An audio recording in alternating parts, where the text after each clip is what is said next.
नमस्कार दोस्तों। मैं अपनी एक छोटी बात बताना चाह रहा हूँ।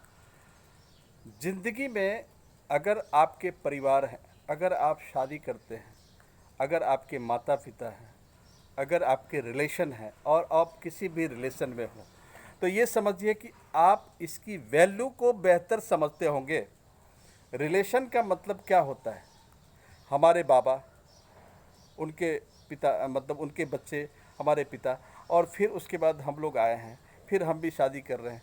ये जो पीढ़ी दर पीढ़ी और रिलेशन की जो बात होती है, ये जो नेटवर्क बना हुआ है, ये जो सिस्टम बना हुआ है, ये सिस्टम जो है, इसकी ताकत आपको जो करण है, जो पीढ़ी के, इसलिए बोलते हैं ना कि अपने बाबा को भी बहुत लोग ऐसे हैं कि अपने बाबा का नाम नहीं जानते, पर बाबा माने बाबा के बाद पर बाबा, दादा का नाम नहीं जानते, फिर अपने नानी का, ननिहाल का नाम, मतलब ये सब काफ़ी चीज़ें हैं जो वो नहीं जानते हैं, क्योंकि उसकी पावर को नहीं समझते हैं। नेटवर्क जो है, ये जो नेटवर्क जहाँ मतलब मनुष्य इस समाज के अंदर में आया है।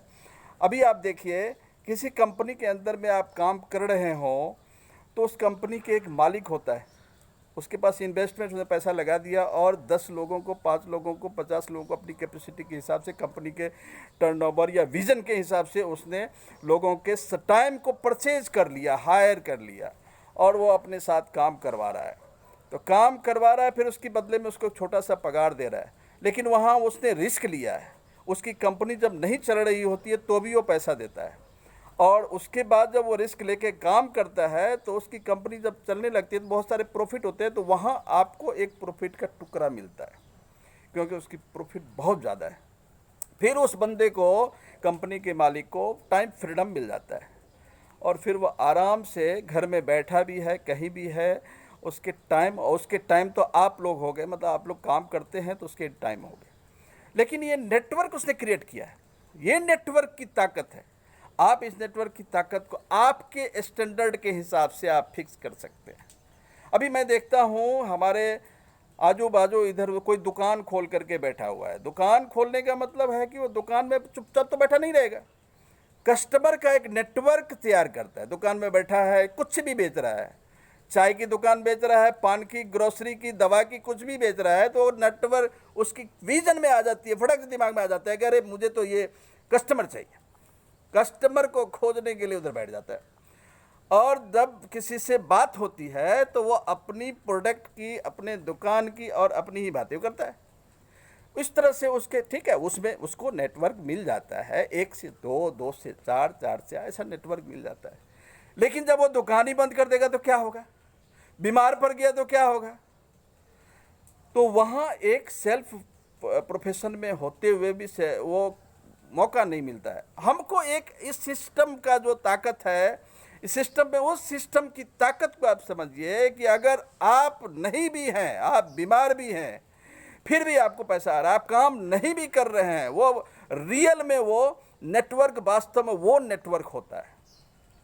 अगर दूसरा कुछ भी है जिसमें काम करना पड़े और पैसा आ रहा हो, क्या मतलब है? काम जिंदगी भर तो नहीं करते रहेंगे। जिंदगी भर काम करना मुश्किल है। हम दौड़ रहे हैं, हमारी एलिजिबिलिटी, हमारी ताकत, जब तक पैर हाथ दुरुस्त है, दिमाग है, हमारा काम एक उम्र के बाद जो है, एज के बाद हमारा वो डिक्रीज होने लगता है। लेकिन काम करने की जो ताकत है, ये काम करने की ताकत आपको, कुछ दिन अगर काम कर लिया तो आपका एक एसेट तैयार हो जाएगा। वर्किंग एसेट जो होता है, एक passive generation, passive income generate होने लगेगा। ये सब जो जनरली आप काम करते पैसा लेते हैं, ये सब तो एक्टिव हो गया, लेकिन कुछ ऐसा काम कर रहे हैं जिसमें आपका इनकम बाद में आराम से आता रहेगा, तो वो इनकम जो है परमानेंट है। आप समझिए उस इनकम को, उसके पीछे काम कीजिए, आपको उसके बहुत सारे ऑप्शंस मिलने वाले। ये सारे ऑप्शंस को खंगालिए, देखिए। मैं नहीं बताऊंगा कि क्या ऑप्शंस है, बहुत सारे ऑप्शंस है। आप उस ऑप्शन कंपैरिजन कीजिए, आपको जो अच्छा लग रहा है वो कीजिए। अच्छा लगना, नहीं लगना, अगर आपके सद्विवेक, स्वविवेक, दिमाग में ऐसा बना हुआ है कि इसके कंपैरिजन कर सकते हैं, आप किसी 10 लोगों से पूछिए, अपने कंपैरिजन कीजिए, आप क्या कर सकते हैं। आप एक दुकान, अपने स्टैंडर्ड आपके क्या है, आप क्या कर सकते हैं, आपके स्टैंडर्ड को, विजन को बढ़ा के कर रहे हैं, तो वो आपके विजन बढ़ने चाहिए, आप कैसे बढ़ाएंगे? लेकिन नहीं बढ़ा पा रहे हैं तो आप अपने स्टैंडर्ड को समझिए, अपने स्टैंडर्ड के हिसाब से आप सेलेक्ट कीजिए। अभी तो एक भूचाल आ गया है डायरेक्ट सेलिंग से, बेचना तो है ही, बेच करके ही हम लोग कमा रहे हैं, खा रहे हैं, खरीद रहे हैं बेच रहे हैं, खरीद रहे हैं बेच रहे हैं। अरे कोई कुछ बेच रहा है, कोई कुछ खरीद रहा है, तो सब लोग एक ही सामान तो नहीं बेचेगा। डिफरेंट डिफरेंट प्रोस्पेक्ट हैं, डिफरेंट डिफरेंट प्रोडक्ट्स हैं, सबका गुजारा उसमें हो रहा है। और व्यक्तिगत एक्सपीरियंस की जब बात करते हैं तो हर आदमी कुछ न कुछ यूज होता है, यूजर होता है, वो यूज करेगा, उसको अच्छा लगता है, उसकी रिजल्ट उसको अच्छी लगती है, वही चीज़ वो सामने बिना पूछे हुए भी बताते रहता है। अरे बिना पूछे हुए मत बताओ, या बिना पूछे हुए बताते हो तो जो फ़ायदा, जो सही चीज़ें हैं उसको शेयर करो, और फिर लोगों के बीच में सही जानकारी दे दो, और फिर उसको बोलो कि तुम भी इस सिस्टम में आ जाओ। क्योंकि सब लोग मतलब ये समझिए कि अंधकार में भटक रहे हैं, अंधे हो गए, ब्लाइंड। मन तो वैसे ही ब्लाइंड होता है, जब उसकी आत्मा से, स्पिरिट से उसको समझने की कोशिश, तभी वो चीज़ की गहराई में समझ पाएंगे, नहीं तो इस वेरी क्रूशियल, बहुत मुश्किल है, नहीं समझ पाएंगे। और समझने के लिए एक सिंपल प्रोसेस है, आप उसको मंथन करें। चलिए दोस्तों, मैं इसके साथ ही विराम देना चाहूँगा। और कुछ जानकारी अगर चाहे, मेरे पास भी बहुत सारे ऐसे सिस्टम हैं, अगर आप चाहते हैं कि इस सिस्टम में मेरे साथ जुड़े, आए, करें, तो आप निश्चित रूप से कमेंट में लिखिए, और मैं अपना भी शेयर करूँगा, और फिर हम लोग कोशिश करेंगे कि साथ में चले। धन्यवाद।